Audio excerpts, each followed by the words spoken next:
وسعت اللہ خان کا کالم 74 سالہ گریٹ احتساب سرکس حصہ چہارم۔ 20 اپریل 1994 کو قومی اسمبلی میں وزیر داخلہ نصیر اللہ بابر نے بم پھوڑا کہ اگست 1990 میں بینظیر بھٹو کی پہلی حکومت کی برطرفی کے بعد 29 اکتوبر 1990 کو جو عام انتخابات منعقد ہوئے اس میں حسب منشا نتائج حاصل کرنے اور پیپلز پارٹی کو باندھ کر رکھنے کے لیے مہران بینک کے ذریعے اسلامی جمہوری اتحاد IGI کے سیاستدانوں کو بھاری رقوم تقسیم کی گئی۔ IGI کو 217 عام نشستوں میں سے 106 اور پیپلز پارٹی کو صرف 44 نشستیں حاصل ہوئیں۔ بعد ازاں بینظیر بھٹو نے اپنے متعدد انٹرویوز میں 90 کے انتخابات چرانے کا الزام دہرایا، لیکن کیا ایسا پہلی بار ہوا؟ آئیے تھوڑی دیر کے لیے فلیش بیک میں چلتے ہیں۔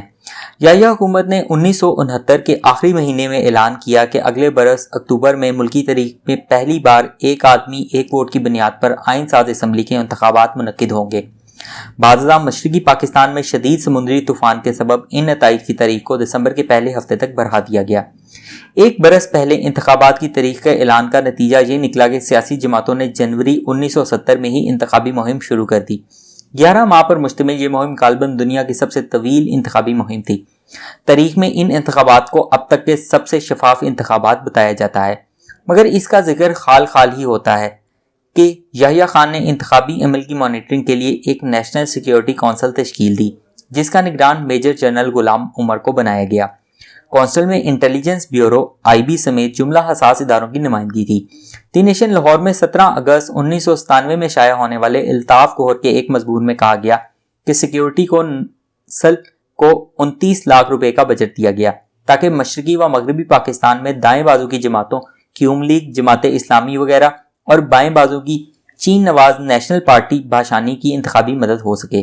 خدشہ یہ تھا کہ کوئی ایک سیاسی جماعت ملک کے دونوں بازوؤں میں فیصلہ کن اکثریت حاصل نہ کر لے۔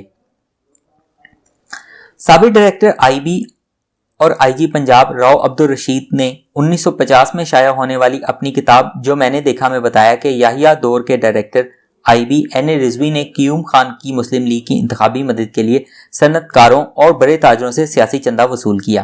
جب بھٹو صاحب برسر اقتدار آئے تو انہوں نے NA رضوی سے کچھ جمع شدہ فنڈز نکلوا لیے، جبکہ میجر جنرل غلام عمر جبری ریٹائر ہونے والے کلیدی فوجی افسروں میں شامل تھے۔ غلام عمر آخری وقت تک اپنے پر عائد الزامات کی تردید کرتے رہے۔ راؤ رشید ریٹائرمنٹ کے بعد بینظیر بھٹو کی پہلی حکومت میں اندرونی سلامتی سے متعلق مشیر رہے۔ مرتضیٰ بھٹو کے قتل کے بعد وہ PPP شہید بھٹو میں چلے گئے اور پھر تحریک انصاف میں شامل ہو گئے۔ نومبر 2007 میں ان کا انتقال ہوا۔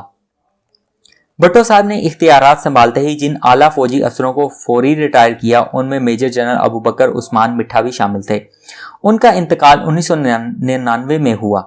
2003 میں شائع ہونے والی ان کی سوانح حیات Unlikely Beginnings A Soldier's Life میں ذکر ہے کہ اکتوبر 1970 میں ایک معروف انشورنس کمپنی کے مالک روشن علی بھیم جی نے بتایا کہ کس طرح NA رضوی نے دمکی امیز لہجے میں ان سمیت متعدد صنعتی و کاروباری لوگوں سے انتخابات میں استعمال کے لیے چندہ جمع کیا۔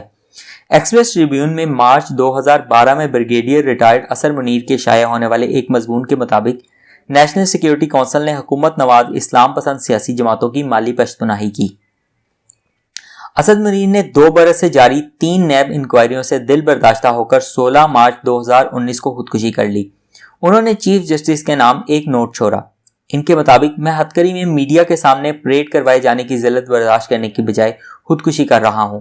میں عزت مآب چیف جسٹس سے درخواست کرتا ہوں کہ وہ نیب کے اہلکاروں کے رویے کا نوٹس لیں تاکہ دیگر افسران ان ناکردہ گناہوں کی سزا سے بچ سکیں۔ یحییٰ خان کو تمام انٹیلیجنس رپورٹوں میں تسلی دی گئی کہ مشرقی و مغربی پاکستان میں کوئی جماعت بھی واضح اکثریت حاصل نہیں کر پائے گی۔ مخلوط حکومت بنے گی، چنانچہ جناب صدر کی پوزیشن کو کوئی بقائی خطرہ نہیں ہوگا۔ حالات پر ان کی گرفت مضبوط رہے گی۔ پھر یوں ہوا کہ 300 نشستوں کے ایوان میں عوامی لیگ کو 160 اور پیپلز پارٹی کو 81 نشستوں پر کامیابی حاصل ہوئی۔ نیشنل عوامی پارٹی بھاشانی نے انتخابات کا بائیکاٹ کر دیا، جبکہ قیوم لیگ اور جماعت اسلامی سمیت منظور نظر چھوٹی بڑی جماعتوں کو کل ملا کر 37 نشستیں حاصل ہوئی۔ بعد ازاں بدلے ہوئے سیاسی دھارے کو طاقت کے بل پر اپنی مرضی کا رخ دینے کی کوشش میں آدھا ملک ہی بہہ گیا۔ اور اب دوبارہ آتے ہیں مہران گیٹ اسکینڈل کی طرف۔ نصیر اللہ بابر کے انکشاف کے 2 برس بعد 1996 میں اس بابت retired air marshal Asghar Khan کے خط کو سپریم کورٹ نے مفاد عامہ میں بطور پٹیشن سنوائی کے لیے منظور کر لیا۔ اگلے 3 برس میں 3 سے 4 سماعتیں ہوئی، اس کے بعد 11 برس کا تعطل آ گیا۔ اصغر خان نے جسٹس ارشد حسین سے لے کر افتخار چودھری تک ہر آنے والے چیف جسٹس کو یہ مقدمہ نمٹانے کے لیے یاد دہانی کروائی۔ بالآخر جنوری 2012 میں مقدمے کی سماعت بحال ہوئی۔ 19 اکتوبر 2012 کو چیف جسٹس افتخار چودھری کے سربراہی میں ایک 3 رکنی بینچ نے فیصلہ سناتے ہوئے ISI کے سربراہ اسد درانی اور سابق آرمی چیف اسلم بیگ کے خلاف قانونی کارروائی شروع کرنے کا حکم دیا۔ FIA کو تفتیش نمٹانے کا حکم دیا گیا۔ 1 برس کے وقفے کے بعد FIA نے کچھ ہل جل دکھائی، مگر دسمبر 2018 میں FIA نے بھی اس کیس کو یہ کہہ کر داخلے دفتر کرنے کی استدعا کی کہ متعدد سیاستدانوں نے تحریری بیانات دینے سے انکار کر دیا ہے۔ جنہوں نے بیانات جمع کروائے ہیں ان میں بھی خاصا تضاد پایا جاتا ہے۔ کچھ کردار دنیا سے رخصت ہو چکے ہیں، لہٰذا ہم کسی حتمی نتیجے پر پہنچنے سے قاصر ہیں۔ سپریم کورٹ کے 2012 کے فیصلے میں جن شخصیات کی شہادتوں کو فیصلے کا حصہ بنایا گیا ان میں اسد درانی کے مطابق اس وقت کے صدر Ghulam Ishaq Khan chief of army staff کی ہدایت پر 140 ملین روپے مہران بینک کے مالک یونس حبیب کو تقسیم کرنے کے لیے دیے گئے۔ 6 ملین تقسیم ہوئے جبکہ باقی رقم اسپیشل فنڈ میں جمع کرا دی گئی۔ اسد درانی نے اپنے بیان میں یادداشت کے زور پر کچھ سیاستدانوں کے نام اور انہیں دی گئی رقم کی تفصیل دی۔ یہ نام بھی فیصلے کا حصہ ہیں۔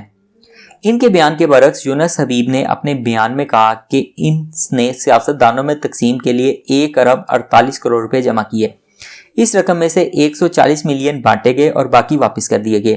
یونس حبیب نے پیسے لینے والوں کی جو فہرست جمع کرائی اس میں اضافی ناموں کے علاوہ دی گئی رقم کی مالیت میں بھی واضح فرق نظر آتا ہے۔ یہ تفصیل بھی فیصلے کا حصہ ہے۔ شاید اسی تضاد کے پیش نظر سپریم کورٹ نے FIA کو حتمی کھوج لگانے پر مامور کیا، مگر آخر میں FIA بھی کانوں کو ہاتھ لگا کر الگ ہو گئی۔ یونس حبیب کا اپریل 2019 میں انتقال ہو گیا، غلام اسحاق خان کا 2006 میں اور اصغر خان کا جنوری 2018 میں انتقال ہو چکا ہے۔ اسد درانی کو راہ کے سابق سربراہ AS دولت کے ساتھ مشترکہ کتاب لکھنے پر تادیبی انکوائری اور ملک چھوڑنے پر پابندی کا سامنا ہے۔ جنرل اسلم بیگ ضعیفی کے سبب تقریباً گوشہ نشین ہے۔ مہران گیٹ اول 1970 کی کبھی تفتیش نہیں ہوئی اور مہران گیٹ دوم 1990 کا میم بھی آج کہیں نظر نہیں آتا۔